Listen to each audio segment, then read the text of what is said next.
thank you all. I want to thank the blood bank staff, Sister Ina, and all of the staff, Sister Thomas, who have given me such support here, and Mr. CEO, Mr. Gusain, who has always been here for us, and I just want to say thank you all again, and pass the word around that blood connects us all. So thank you all, and have a wonderful day, and enjoy the program. On behalf of Mrs. Betty Ann Pilgrim, we call Assistant Nurse Manager Merlin Grimes Thomas. Mrs. Thomas. Good morning, everybody. Mr. CEO, Patient Care Coordinator, staff of the Blood Bank, media. It's a great pleasure to be here today on behalf of the nurse manager who cannot be here because she has another commitment, Ms. Betty Ann Pilgrim. I would like to bring greetings to the patients, the donors, and on behalf of the staff, to say thank you for being here and for being part of this celebration, because we know that blood saves lives and lives matters to us at SWRHA, because we don't want when our patients come here that they have to be struggling for blood. So that's why we always try to encourage people to donate. Okay, to the staff for your dedication and commitment, I want to say thank you. And I know we had some challenges recently because we are short of staff and we had to close on Saturday, so forgive us, asking for forgiveness. But never mind, we are working on it and we will be open up soon. Right? So on behalf of Ms. Betty Ann Pilgrim again, I would like to say thanks for you for giving your blood to us so that we can help our patients when they come to us. And on behalf of the staff, I want to say thank you. Now we have greetings from Mr. Anil Gosain, Chief Executive Officer of SWRHA. Mr. Gosain have always given us his support. It's our 5th World Blood Donor Day, and he have always been here with us. Mr. Gosain, we welcome you to our 5th Blood Donor Day. Good morning to you all. Sister Merlin Grimes Thomas, Assistant Nurse Manager at the San Fernando General Hospital. Ms. Anna Abraham, Patient Care Coordinator.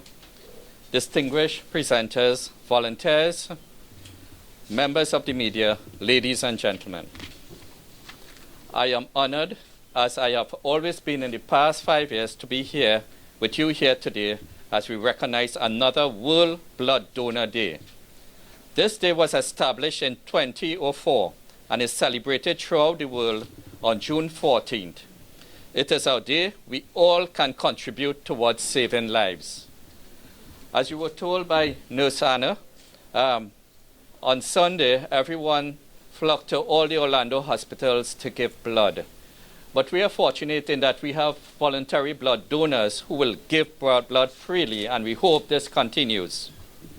Did you know that 15 minutes of your time can save up to 3 lives? Research illustrates that every 3 seconds, someone in desperate need of blood. It can help patients suffering from life-threatening conditions live longer and have a higher quality of life, and supports complex medical and surgical procedures. It also has an essential life-saving role in maternal and child care and during man-made and natural disasters. The theme of this year's World Blood Day is Blood Connects All of Us. It focuses on thanking blood donors such as y'all and highlights the dimension of sharing and connection between blood donors and patients. The Share Life, Give Blood slogan draws attention to the important roles that voluntary blood donors like yourself here today play in encouraging other people to care for one another and promote community cohesion. This initiative began through the efforts of Ms. Pauline Mohammed, and I want you all to congratulate her.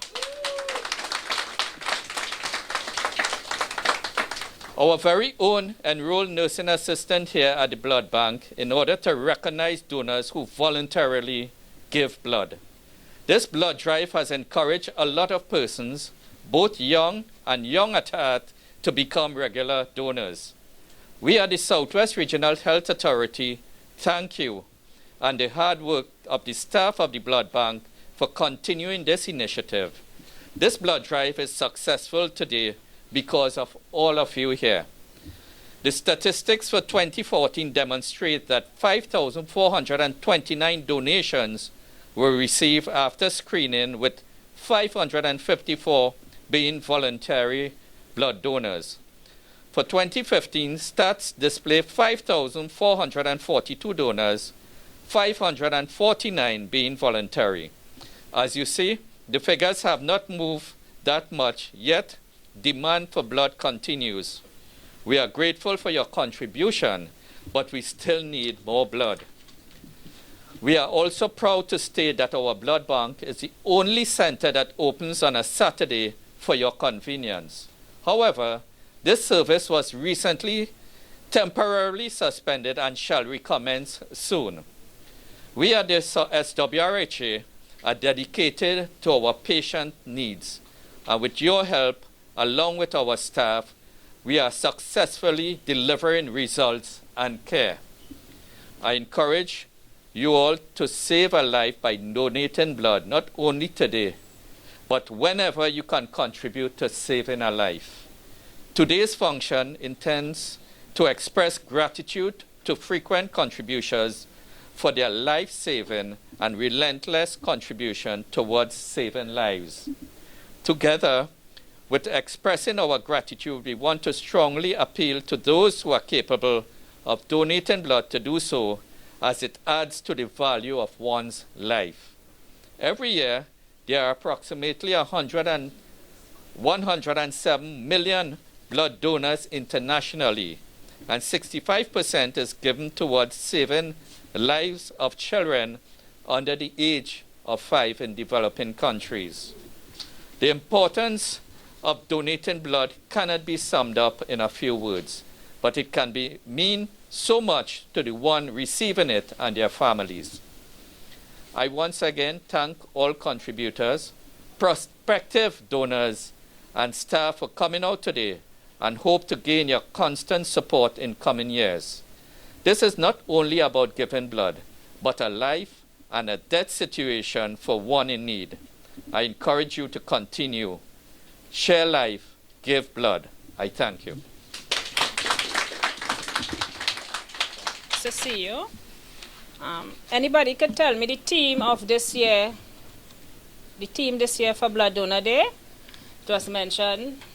This lady put up her hand first. Very nice. So come and collect your prize. Yes.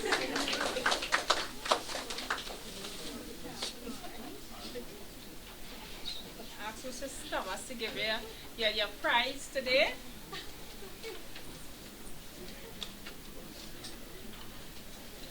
Oh, good. Feel good.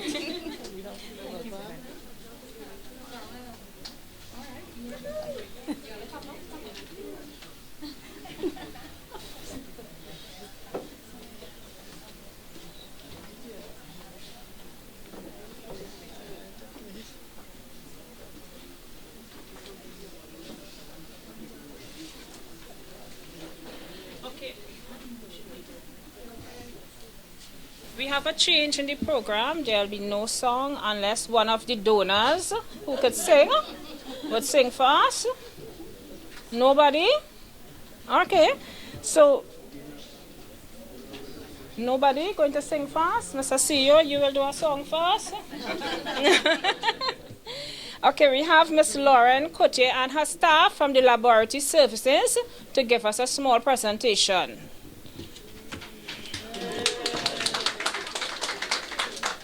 Morning, everyone. I'm just going to stress on the importance of blood donation.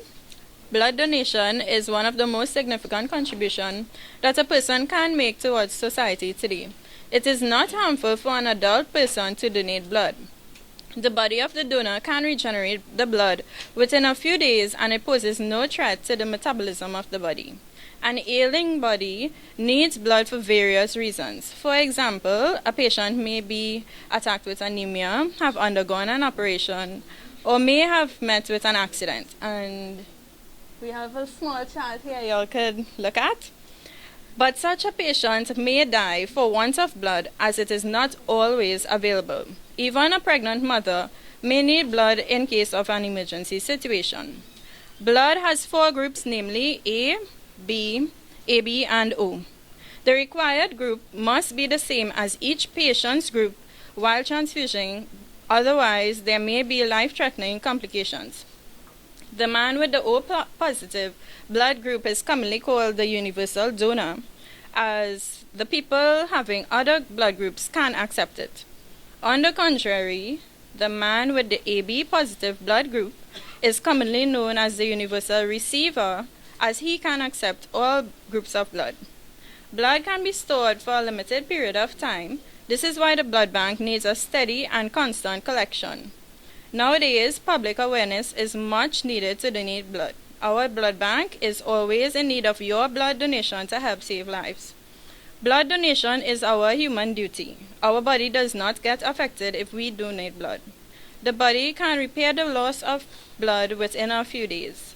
So we must come forward to donate blood, as it can make sure that the dying man can be returned into the light of life.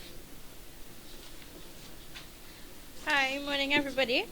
I'm just here to explain to you all a little bit about the role of the technologist in the donating process. So we are the technicians attached to the immunohematology department of the pathology lab. So the donated blood that you all donate is usually transported to our lab, the blood bank lab, via the couriers. When the unit is donated, it's usually donated in whole blood. That is blood with all the components within it. Here we allow the units to settle for approximately an hour, and then we process it into separating the different components. That is partially packed cells, platelets, and fresh frozen plasma. Partially packed cells are the red cells that you would need in cases where the hemoglobin or the blood count is low. Patients usually need it for that to transfuse. Platelets, on the other hand, are given for the patient to prevent bleeding in cases like in dengue and chikungunya and Zika, where the platelet count drops. It poses a risk for the patient that increases bleeding. So platelets are given to prevent that.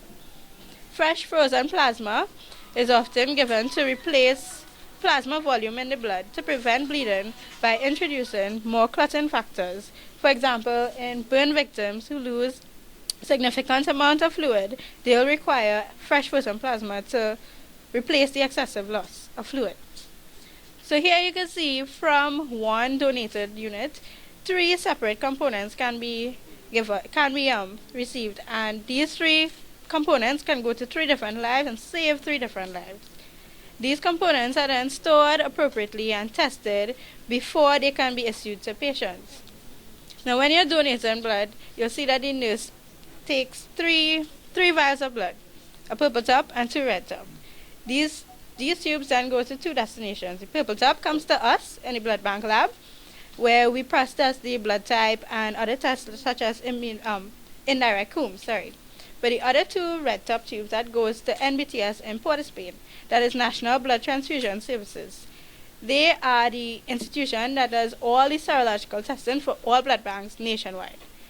So there they do all these testing such as HIV, syphilis, hepatitis, and other tests on each unit of blood. So when we receive the results from those tests, if any of the units are infected, they are discarded immediately. Before we discard it so patients can't get it. Whereas when the components are tested and they are free of disease, it is now safe to be issued for patients throughout the hospitals, and we can see different patients get the blood, cancer patients, sections for C-sections, transplants, etc. So that is our role, to show how donating your unit connects us all. Thank you. Thank you very much. We have now a presentation by Ms. Wendy Richards from Infection Prevention and Control Unit. But before we call Ms. Wendy, I wanted to ask the CEO if he's giving us blood today or 2010, Mr. Gosain? Next week. Next week, okay then. Ms. Wendy Richards? Don't forget, I'll pass. Good morning to you, nurse manager, patient care coordinator, and everyone else involved, presenters and patients, and no, not patients, sorry, donors, right. On behalf of Infection Prevention Control Unit, I would just like to have a short presentation on the do's and don'ts of what you should do or should not do when in hospital to avoid the spread of infection.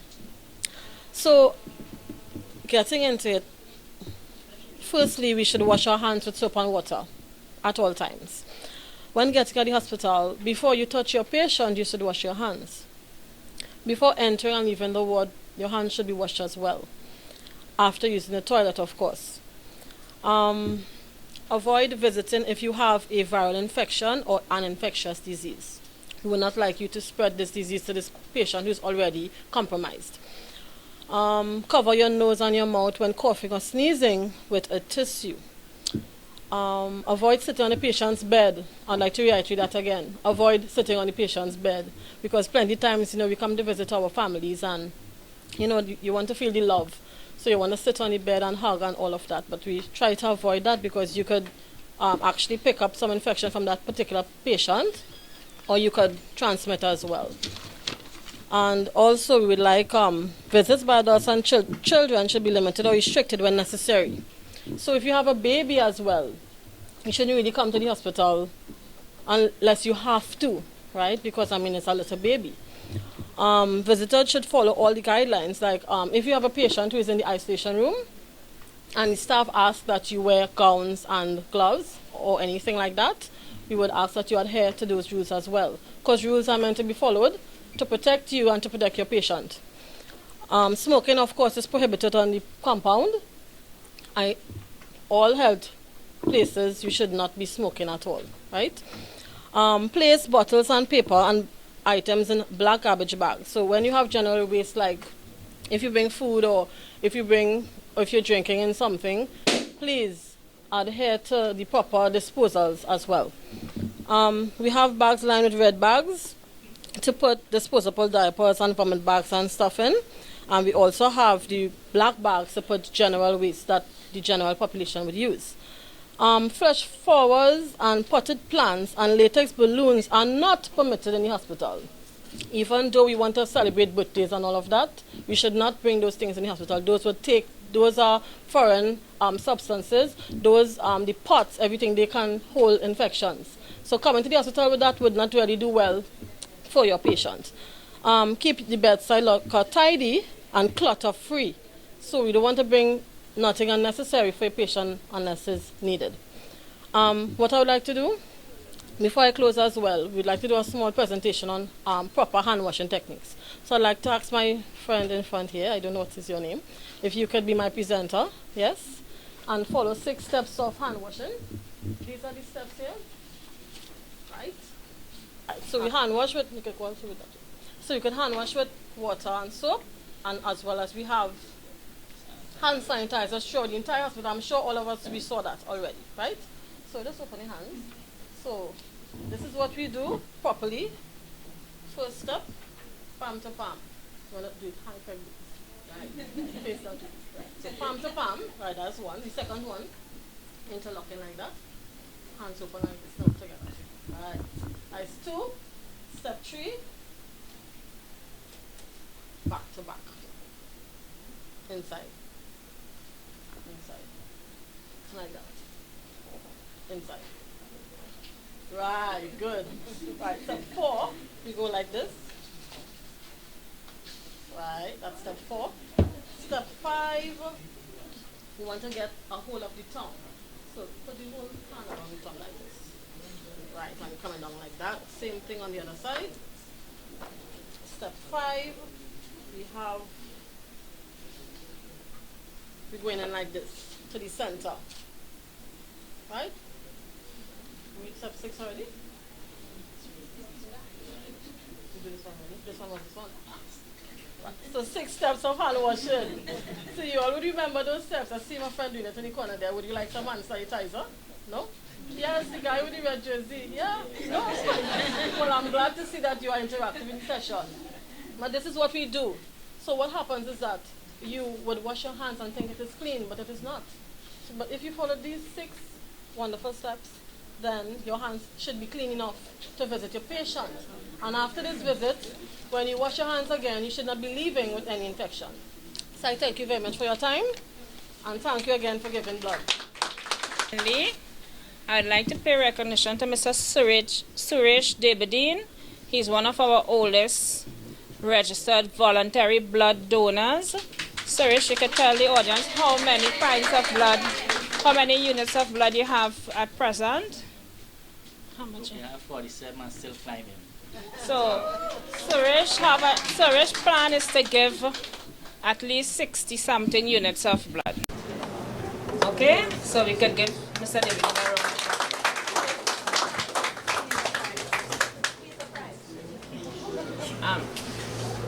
Just come to the end of our short program.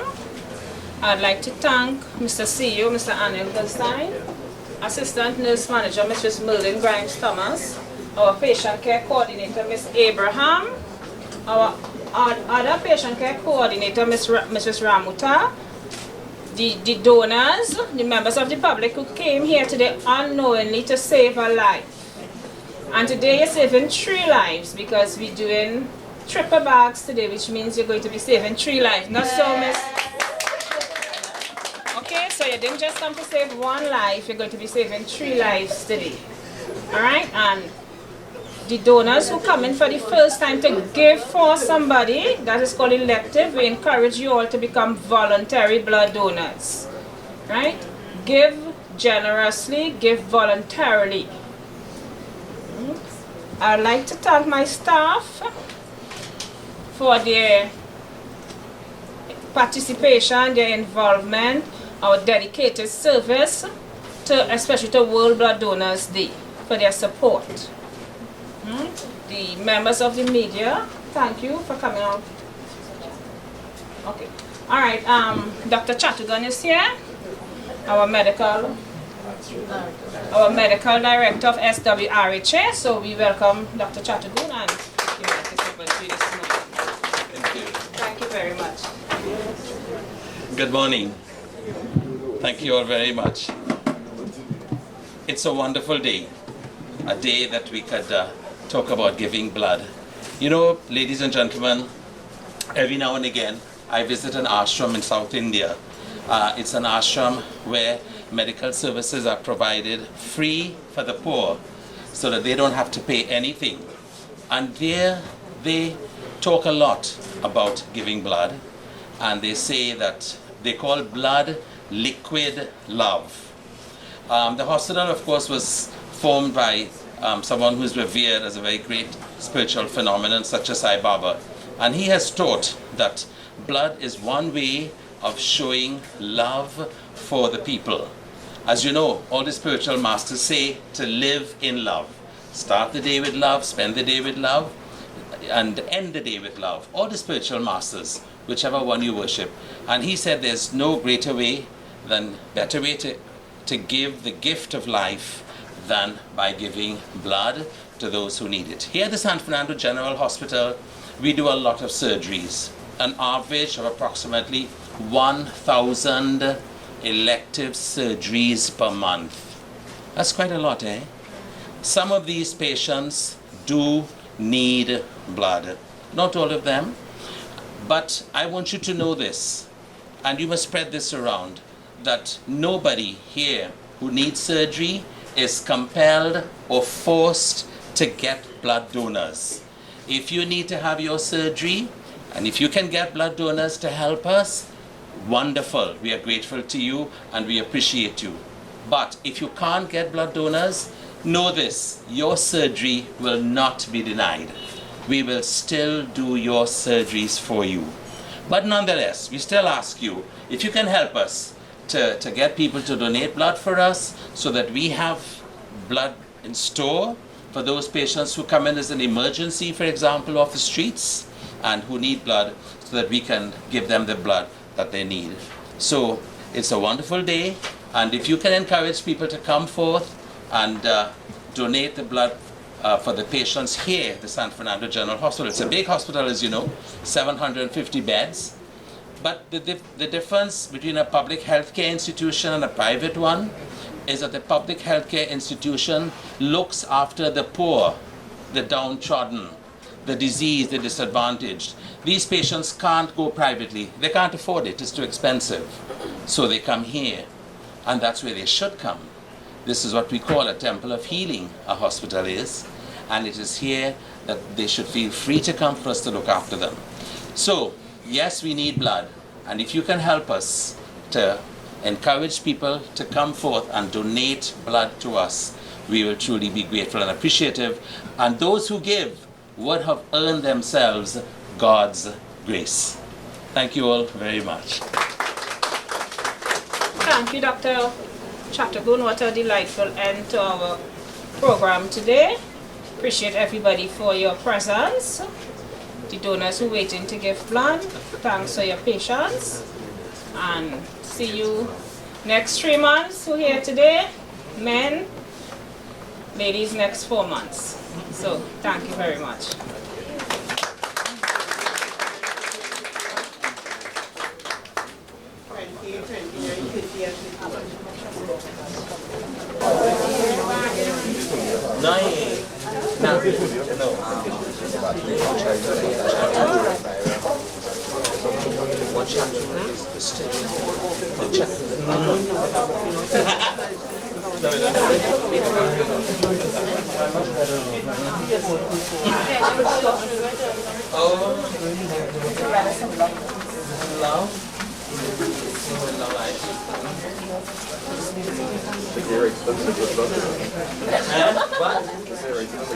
I tell you.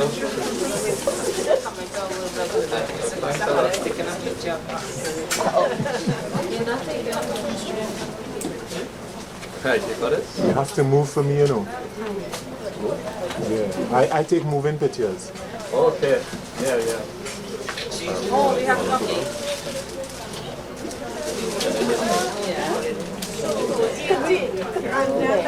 You can write the appointment. But yeah, you can write the appointment next week. I'll get a bigger book for Mr. C. You're trying to reach that goal. We're trying to catch up 5 years now. Okay? Alright, no problem.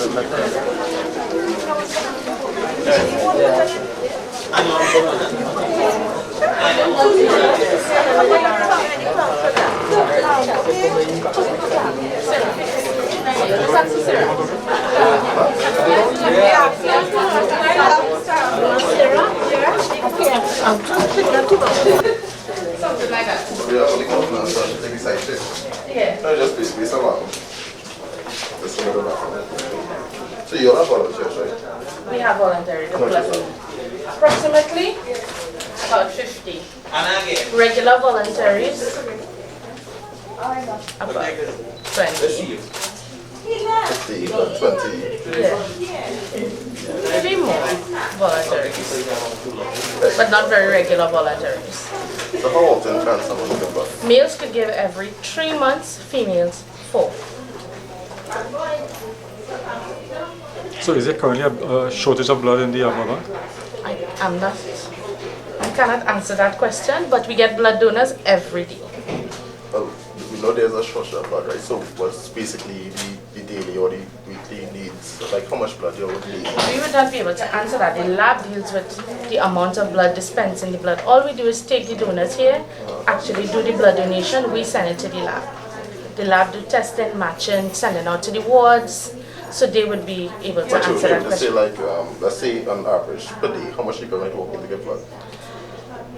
Well, it's an open door service. Yeah. Some days very busy, 50, 60, 100, but it all varies. The amount we could do would depend on the amount of staff we have. Some days very quiet. Was it's there not marked? Not a fixed amount, maybe 50, 60 for the day, average. Normal people walk through the door. So how does someone come to get blood? Well, you come, you must have a valid form of ID, because it is a legal process as well. We do a screening, basically, which entails to checking your iron count, your hemoglobin count, check your blood pressure. We do a screening of a number of personal health and lifestyle questions. which are given to us by the National Blood Transfusion Service. That's the policy we use. Although 50 or 60 people may come, how many people do you all actually get given blood? Per day? Well, it could vary, maybe 30, 40 out of that. That's on a normal day with a full complement of staff. So in terms of the blood needs, is it that you all get enough blood to store, or the blood usually go out one time? I can't answer that. Again, as I said, the lab would be able to answer that. Okay, lab manager. Basically, patients bring their own people to give blood. The only one is going to. Right, that is called elective blood donation. Elective blood donation are people who come and give specifically for their relative. They would give us a name, the hospital, the ward that the person is in, and we will do a card for them. Then there's the voluntary blood donors who just donate towards the lab. So which is more, elective or the... Elective is more. Elective is more. Majority of people just come only when a relative need. Is there an age range at which blood can be donated? 17 to 18 with a parent, legal guardian. If you say you're a legal guardian, you must bring legal documentation to show that you're a legal guardian. Also, you must have an ID, a valid form of ID, and from 18 to 60. Anybody else, 18 to 60, male, female, valid form of ID. Why you cut off at 60? Guidelines given to us by the National Blood Transfusion Service. So would you be able to say like international what's... Yeah, World Health Organization, yeah, National Blood Transfusion take their guidelines, World Health Organization. Would you be able to say what type of patients is more likely need blood? Nah, I Mostly can't accidents, say. pregnancies. Yeah, maternity, a high number of cases. They ask because just in case of emergency from previous situations, they like to have it at hand. They advise them most of the time. Emergency cases, as I said, through accidents. Yeah. What's the name of it? Name and portfolio, please. Trisha. It's long. Can I get confused? Just RN in charge. Oh, okay, AT. ATRISHA. Yeah, it's on the program. It's on the program, okay. Yeah, it's on the program. Sukdev-25. Okay.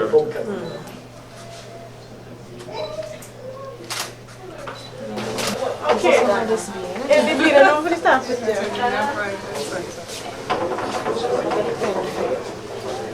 Alright, if you bleed over the staff is there. Hold on a little bit. Hold on a